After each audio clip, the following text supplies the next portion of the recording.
አሰላሙ አሌይኩም ወራህመቱላሂ ወበረካቱ። እንዴት ተከበራችሁ ቤተሰቦች እንዴት ናችሁ? ሰላም ናችሁ ወይ? እኔ ጋር ሁሉ ሰላም ነው አልሐምዱሊላህ። ኢቃ ማዕዘን ለምትፈልጉ ውድቶቼ በሪካሽ ሞልተዋል እዚህ ማለት ነው። ይሄ እንትን የፌርሙዝ 1000 ብር ነው። ይሄ 1300 ብር።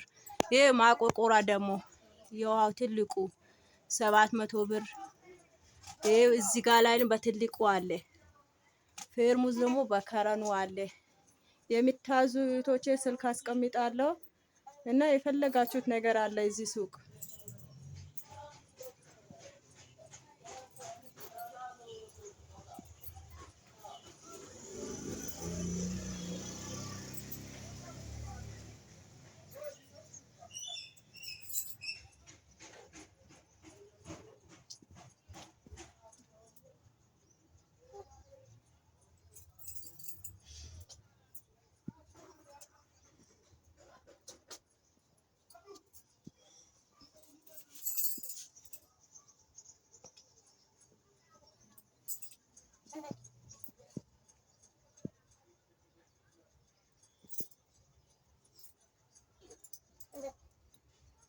Okay.